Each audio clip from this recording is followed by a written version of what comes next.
জানিয়ে দেব এই মুহূর্তে হাতে পাওয়া সর্বশেষ গুরুত্বপূর্ণ আপডেট বাংলা সংবাদ। শুরুতেই থাকছে মুজিব বর্ষের খরচ ১২০০ কোটিরও বেশি, চলতি অর্থ বছরের বরাদ্দ বাতিল। মুজিব বর্ষ উদযাপনে চলতি বছরের বরাদ্দ বাতিলের সিদ্ধান্ত নিয়েছে অন্তর্বর্তী সরকার। উপদেষ্টা পরিষদের বৈঠকে মুজিব বর্ষ উদযাপনের বরাদ্দ বাতিলের সিদ্ধান্ত হয়েছে। বুধবার দুপুরে সচিবালয়ে প্রথমবারের মতো অনুষ্ঠিত উপদেষ্টা পরিষদের বৈঠকে এ সিদ্ধান্ত গৃহীত হয়। বৈঠকে সভাপতিত্ব করেন প্রধান উপদেষ্টা অধ্যাপক ড. মোহাম্মদ ইউনূস। পরে মন্ত্রিপরিষদ সচিব শেখ আব্দুর রশিদ গণমাধ্যমকে এ তথ্য নিশ্চিত করেছেন। এবারে জানাবো, দীর্ঘ ১৫ বছর পর সেনাকুঞ্জে যাচ্ছেন খালেদা জিয়া। সশস্ত্র বাহিনী দিবসে সেনাকুঞ্জে সংবর্ধনা অনুষ্ঠানে যাবেন বিএনপির চেয়ারপারসন খালেদা জিয়া। আগামীকাল ২১শে নভেম্বর বিকাল ৩টায় গুলশানের বাসভবন থেকে রওনা হবেন তিনি। বিষয়টি নিশ্চিত করেছেন বিএনপি চেয়ারপারসনের ব্যক্তিগত সচিব এবিএম সাত্তার। তিনি জানান, সেনাবাহিনীর সর্বোচ্চ পর্যায় থেকে বেগম খালেদা জিয়াকে নিমন্ত্রণ করা হয়েছে। এদিকে সায়েন্স ল্যাবের সংঘর্ষ থামাতে কাঁদানে গ্যাস, সাউন্ড গ্রেনেড নিক্ষেপ। রাজধানীর সায়েন্স ল্যাব এলাকায় ঢাকা কলেজ এবং সিটি কলেজের শিক্ষার্থীদের মধ্যে সংঘর্ষ ২ ঘণ্টায়ও থামেনি। স্বাভাবিকভাবে পরিস্থিতি নিয়ন্ত্রণে ব্যর্থ হয়ে কাঁদানে গ্যাস এবং সাউন্ড গ্রেনেড নিক্ষেপ করেছে পুলিশ। বুধবার দুপুরে এ সংঘর্ষ শুরু হয়। এতে সায়েন্স ল্যাব এলাকায় তীব্র যানজটের সৃষ্টি হয় এবং সব ধরনের যান চলাচল বন্ধ হয়ে যায়। জানাবো, স্ত্রীর মরদেহ নিয়ে ফেরার সময় সড়ক দুর্ঘটনায় স্বামীরও মৃত্যু। ঢাকা মেডিকেল কলেজ হাসপাতাল থেকে স্ত্রীর মরদেহ অ্যাম্বুলেন্সে নিয়ে বাড়ি ফিরছিলেন ফরিদুল ইসলাম। সঙ্গে ছিলেন আরও কয়েকজন। ঢাকার ধামরাই উপজেলার বালিথা এলাকায় এসে চাকা ফিটে গেলে অ্যাম্বুলেন্সের নিয়ন্ত্রণ হারান চালক। এ সময় অ্যাম্বুলেন্সটি সড়কের পাশে গাছে ধাক্কা লাগলে ঘটনাস্থলে মারা যান ফরিদুলও। এবারে থাকছে, অন্তর্বর্তী সরকার দ্রুত জঞ্জাল সরিয়ে নির্বাচনের ব্যবস্থা করবে। বিএনপির মহাসচিব মির্জা ফখরুল ইসলাম আলমগীর বলেছেন, জনতার আন্দোলন ও গণঅভ্যুত্থানের মাধ্যমে হাসিনা সরকারের পতন হয়েছে। বর্তমান অন্তর্বর্তী সরকার ৩ মাসের মধ্যে অনেক কাজ করেছে। যত দ্রুত সম্ভব তারা জঞ্জাল সরিয়ে নির্বাচনের ব্যবস্থা করবে। এবং সর্বশেষ জানাবো, হৃদয় বিদারক আন্তর্জাতিক সংবাদ। প্রতি ৩০ মিনিটে একজন শিশুকে হত্যা করছে ইহুদিবাদী ইসরায়েল। গাজা উপত্যকাকে হাজার হাজার শিশুর কবরস্থান বলে অভিহিত করেছে জাতিসংঘ। ২০২৩ সালের ৭ অক্টোবর থেকে ইসরায়েল গাজায় কমপক্ষে ১৭,৪০০ শিশুকে হত্যা করেছে বলে ফিলিস্তিনি কর্মকর্তারা জানিয়েছেন। অর্থাৎ মোট ৩০ মিনিটে একজন শিশুকে হত্যা করা হয়েছে। শুধু তাই নয়, গাজার ধ্বংসস্তূপের নিচে হাজারো শিশু নিখোঁজ রয়েছে, যাদের অধিকাংশই মৃত বলে ধারণা করা হচ্ছে। বেঁচে থাকা শিশুদের বেশিরভাগই যুদ্ধের মারাত্মক প্রভাব সহ্য করে যাচ্ছে। হাজার হাজার শিশু আহত, তাদের জীবন ইসরায়েলি হামলার ছায়ায় কাটছে। জন্ম থেকেই তাদের অস্তিত্বের প্রতিটি দিককে প্রভাবিত করেছে ইহুদি হামলা। এতক্ষণ শিরোনাম শুনছিলেন, এবার বিস্তারিত। প্রিয় দর্শক, আপনি যদি এই চ্যানেলে নতুন হয়ে থাকেন, ভিডিওটি দেখতে দেখতে চ্যানেলটি সাবস্ক্রাইব করে আমাদের সঙ্গে থাকুন। আর এই ভিডিও সম্পর্কে আপনি আপনার মূল্যবান মতামতটি কমেন্ট বক্সে জানিয়ে দিন। আর হ্যাঁ প্রিয় দর্শক, জানিয়ে দিন ভিডিওটি কোথা থেকে দেখছেন। মুজিব বর্ষের খরচ ১২০০ কোটির বেশি, চলতি অর্থবছরের বরাদ্দ বাতিল। মুজিব বর্ষ উদযাপনে চলতি বছরের বরাদ্দ বাতিলের সিদ্ধান্ত নিয়েছে অন্তর্বর্তী সরকার। উপদেষ্টা পরিষদের বৈঠকে মুজিব বর্ষ উদযাপনের বরাদ্দ বাতিলের সিদ্ধান্ত হয়েছে। বুধবার দুপুরে সচিবালয়ে প্রথমবারের মতো অনুষ্ঠিত উপদেষ্টা পরিষদের বৈঠকে এ সিদ্ধান্ত গৃহীত হয়েছে। বৈঠকে সভাপতিত্ব করেন প্রধান উপদেষ্টা অধ্যাপক ড. মোহাম্মদ ইউনূস। পরে মন্ত্রিপরিষদ সচিব শেখ আব্দুর রশিদ গণমাধ্যমকে এসব তথ্য জানান। তিনি বলেন, উপদেষ্টা পরিষদের বৈঠকে মুজিব বর্ষ উদযাপনে ২০১৮ থেকে ২০২৪ সাল পর্যন্ত ১,২৬১ কোটি টাকা ব্যয় হয়েছে। চলতি ২০২৪-২৫ অর্থ বছরে এ সংক্রান্ত বরাদ্দ বাতিলের সিদ্ধান্ত হয়েছে। এছাড়া বৈঠকে বিদ্যুৎ ও জ্বালানি দ্রুত সরবরাহ বৃদ্ধি, বিশেষ বিধান আইন ২০১০-এ রোহিতকরণে নীতিগত চূড়ান্ত সিদ্ধান্ত নেওয়া হয়েছে। এর প্রেক্ষিতে পরবর্তীতে সরকার প্রয়োজনীয় আইনি ব্যবস্থা গ্রহণ করবে বলেও জানিয়েছেন সচিব। পাশাপাশি প্রতিবছর ১৮ই ডিসেম্বর তারিখে আন্তর্জাতিক অভিবাসী দিবস এবং জাতীয় প্রবাসী দিবস একসঙ্গে উদযাপনের প্রস্তাবকেও বৈঠকে অনুমোদন দেওয়া হয়েছে। বৈঠকে অভিজ্ঞ, দক্ষ এবং যোগ্য অতিরিক্ত অ্যাটর্নি জেনারেল, ডেপুটি অ্যাটর্নি জেনারেলদের নিয়োগের মাধ্যমে বিদ্যমান অ্যাটর্নি সার্ভিসকে শক্তিশালী করবার লক্ষ্যে the Bangladesh law officers ordinance ২০২৪-এর খসড়ায় চূড়ান্ত অনুমোদন দেওয়া হয়। ১৫ বছর পর সেনাকুঞ্জে যাচ্ছেন খালেদা জিয়া। সশস্ত্র বাহিনী দিবসে সেনাকুঞ্জে সংবর্ধনা অনুষ্ঠানে যাবেন বিএনপি চেয়ারপারসন বেগম খালেদা জিয়া।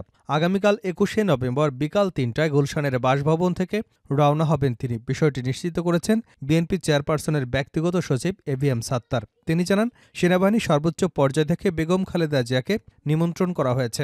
2018 ফেব্রুয়ারিতে কারারুদ্ধ হবার পর এই প্রথম কোনো রাষ্ট্রীয় অনুষ্ঠানে অংশ নিচ্ছেন বেগম খালেদা জিয়া। মঙ্গলবার দুপুরে রাজধানীর গুলশানের বিএনপির চেয়ারপারসনের রাজনৈতিক কার্যালয়ে চেয়ারপারসনের একান্ত সচিব ABM আব্দুস সাত্তার বেগম খালেদা জিয়ার আমন্ত্রণপত্র গ্রহণের বিষয়টি নিশ্চিত করেছেন। দলীয় সূত্র জানিয়েছে, সশস্ত্র বাহিনী দিবস উপলক্ষে বিএনপির মহাসচিব মির্জা ফখরুল ইসলাম আলমগীর স্থায়ী কমিটির সদস্যসহ 26 জনের নামে আমন্ত্রণপত্র দেওয়া হয়েছে। সায়েন্স ল্যাবে সংঘর্ষ থামাতে কাঁদানে গ্যাস, সাউন্ড গ্রেনেড নিক্ষেপ। রাজধানীর সায়েন্স ল্যাব এলাকায় ঢাকা কলেজ এবং সিটি কলেজের শিক্ষার্থীদের মধ্যে সংঘর্ষ 2 ঘণ্টায়ও থামেনি। স্বাভাবিকভাবে পরিস্থিতি নিয়ন্ত্রণে ব্যর্থ হয়ে কাঁদানে গ্যাস এবং সাউন্ড গ্রেনেড নিক্ষেপ করেছে পুলিশ। বুধবার দুপুরে এ সংঘর্ষ শুরু হয়।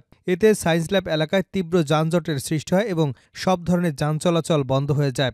এই প্রতিবেদন হাতে আসা পর্যন্ত সিটি কলেজ এবং ঢাকা কলেজের শিক্ষার্থীদের মধ্যে থেমে থেমে দফায় দফায় সংঘর্ষ হয়। এ সময় আইনশৃঙ্খলা বাহিনীর সদস্যরা 2 কলেজের শিক্ষার্থীদের ছত্রভঙ্গ করতে টিয়ারশেল এবং সাউন্ড গ্রেনেড নিক্ষেপ করে।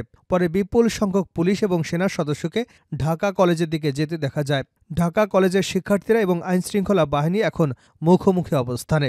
শিক্ষার্থীদের অভিযোগ, পুলিশ এবং সেনা সদস্যরা ঢাকা কলেজের ভেতরে ঢুকে অডিটোরিয়ামে দরজা ভাঙচুর করে, পাশাপাশি শিক্ষার্থীদের এলোপাথাড়ি মারধর করে। এতে অনেক শিক্ষার্থী আহত হয়েছে। আহত শিক্ষার্থীদের ঢাকা কলেজের বাসে করে ঢাকা মেডিকেল কলেজ হাসপাতালে চিকিৎসার জন্য নেওয়া হয়েছে। নিউ মার্কেট অঞ্চলের দায়িত্বে থাকা পুলিশের সহকারী কমিশনার শাহ মোস্তফা তারিকুজ্জামান বলেন, মঙ্গলবার সায়েন্স ল্যাব এলাকায় ঢাকা কলেজের ছাত্রদের একটি বাসে ওঠাকে কেন্দ্র করে সিটি কলেজের কয়েকজন শিক্ষার্থীদের মধ্যে হাতাহাতি হয়। এর জের ধরে সকালে ঢাকা কলেজের শিক্ষার্থীরা সিটি কলেজে ভাঙচুর চালায়। এমন খবর ছড়িয়ে পড়লে বিকেলে সিটি কলেজের শিক্ষার্থীরা রাস্তায় বেরিয়ে আসেন। তারা সায়েন্স ল্যাবের দিকে এগোয়। তখন ঢাকা কলেজের শিক্ষার্থীরা বেরিয়ে এসে সায়েন্স ল্যাবের কাছাকাছি অবস্থান নেন। এক পর্যায়ে দুপক্ষ ইটপাটকেল ছুড়ে সংঘর্ষে জড়ায়। এ বিষয়ে ঢাকা কলেজের অধ্যাপক AK ইলিয়াস বলেন, পরিস্থিতি এখন শান্ত আছে। বেশ কিছু শিক্ষার্থী আহত হয়েছে। আমরা পরে সংবাদ সম্মেলন করে বিস্তারিত জানাব। এর আগে দুপুরে সিটি কলেজের শিক্ষার্থীরা সিটি কলেজের ভারপ্রাপ্ত অধ্যক্ষ এবং উপাধ্যক্ষের পদত্যাগ সহ 7 দফা দাবিতে সড়ক অবরোধ করেন। এ সময় ঢাকা কলেজের বাস যেতে তারা বাধা দেন এবং সিটি কলেজের শিক্ষার্থীরা ঢাকা কলেজের শঙ্খনীল নামের একটি বাসে ভাঙচুর করে। এরপরই ঢাকা কলেজের শিক্ষার্থীরা প্রতিক্রিয়া জানিয়ে সায়েন্স ল্যাবে গেলে তাদের সঙ্গে সংঘর্ষ জড়িয়ে পড়ে। স্ত্রীর মরদেহ নিয়ে ফেরার সময় সড়ক দুর্ঘটনায় স্বামীরও মৃত্যু। ঢাকা মেডিকেল কলেজ হাসপাতাল থেকে স্ত্রীর মরদেহ অ্যাম্বুলেন্স নিয়ে বাড়ি ফিরছিলেন ফরিদুল ইসলাম। সঙ্গে ছিলেন আরও কয়েকজন। ঢাকার ধামরাই উপজেলার বালিথা এলাকায় এসে চাকা ফেটে গেলে অ্যাম্বুলেন্সে নিয়ন্ত্রণ হারান চালক। এ সময় অ্যাম্বুলেন্সটি সড়কের পাশের গাছের সঙ্গে ধাক্কা লাগলে ঘটনাস্থলে মারা যান ফরিদুল। আজ বুধবার দুপুর 12টার দিকে ঘটে ঘটনা। নিহত ফরিদুল ইসলামের বাড়ি পাবনা সদরের রাজাপুরে। তবে ঢাকায় থাকতেন তিনি। তার শ্বশুরবাড়ি মানিকগঞ্জের ধানকোড়া গ্রামে। মানিকগঞ্জের গোল্ডা হাইওয়ে থানা পুলিশ জানায়, বুধবার সকালে ঢাকা মেডিকেল কলেজ হাসপাতাল থেকে অ্যাম্বুলেন্সে করে স্ত্রী সুলতানার মরদেহ নিয়ে মানিকগঞ্জের ধানকোড়া গ্রামে যাচ্ছিলেন স্বামী ফরিদুল ইসলাম সহ কয়েকজন। দুপুর 12:15টার দিকে তাদের বহনকারী অ্যাম্বুলেন্সের চাকা ফেটে যায়। এতে চালক নিয়ন্ত্রণ হারালে অ্যাম্বুলেন্স ঢাকা আরিচা মহাসড়কের আরিচামুখী লেন পরিবর্তন করে ঢাকামুখী লেনে সড়কের পাশে গাছের সঙ্গে ধাক্কা লাগে। এতে ঘটনাস্থলে মারা যান ফরিদুল। এ সময় অ্যাম্বুলেন্সে থাকা হেনা খাতুন এবং রাইসুল ইসলাম আহত হন। স্থানীয় লোকজন তাদের উদ্ধার করে ঢাকা মেডিকেল কলেজ হাসপাতালে পাঠিয়েছে। খবর পেয়ে গোল্ডা হাইওয়ে থানা পুলিশ মরদেহ উদ্ধার করে। শেষ করছে আন্তর্জাতিক সংবাদ দিয়ে। প্রতি 30 মিনিটে একজন শিশুকে হত্যা করছে ইসরায়েল। গাজা উপত্যকাকে হাজার হাজার শিশুর কবরস্থান বলে অভিহিত করেছে জাতিসংঘ।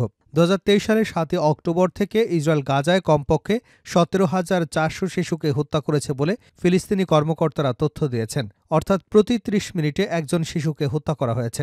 শুধু তাই নয়, গাজার ধ্বংসস্তূপের নিচে আরও হাজার হাজার শিশু নিখোঁজ রয়েছে, যাদের অধিকাংশই মৃত বলে ধারণা করা হচ্ছে। বেঁচে থাকা শিশুদের বেশিরভাগই যুদ্ধে মারাত্মক প্রভাব সহ্য করে যাচ্ছে। হাজার হাজার শিশু আহত, তাদের জীবন ইসরায়েলি হামলার ছায়ায় কাটছে। জন্ম থেকেই তাদের অস্তিত্বের প্রতিটি দিককে প্রভাবিত করছে ইসরায়েলি হামলা। আল জাজিরার প্রতিবেদনে বলা হয়েছে, নিহত নথিভুক্ত শিশুদের মধ্যে অন্তত 1 বছরেরও কম বয়সী শিশু রয়েছে 710 জন। 1 থেকে 3 বছর বয়সীর শিশু রয়েছে 1793 জন। 4 থেকে 5 বছর বয়সী রয়েছে 1205 জন। 6 থেকে 12 বছর বয়সী রয়েছেন 4205 জন এবং 13 থেকে 17 বছর বয়সী রয়েছে 3342 জন। আল জাজিরার প্রতিবেদনে আরও বলা হয়েছে 17,000-এরও বেশি শিশু কেউ বাবা অথবা মা-বাবা উভয়কেই হারিয়েছে। ডিফেন্স ফর চিলড্রেন ইন্টারন্যাশনালের একজন মুখপাত্র বলেছেন, আমরা একটি গণহত্যা প্রত্যক্ষ করছি। সেভ দ্য চিলড্রেন জানিয়েছে, ইসরায়েলে অব্যাহত হামলার কারণে প্রতিদিন 10 জন শিশু একটি বা উভয় পা হারাচ্ছে। অপারেশন এবং ক্ষতিগ্রস্ত পা কেটে বাদ দেওয়া হচ্ছে কোনো অ্যানেস্থেশিয়া ছাড়াই। ইউনিসেফের নির্বাহী পরিচালক ক্যাথরিন রাসেল বলেন, নিরাপদ পানি না পেলে অনেক শিশু রোগে আক্রান্ত হয়ে মারা যাবে। শিশুরা পানি শূন্যতার ঝুঁকিতে রয়েছে।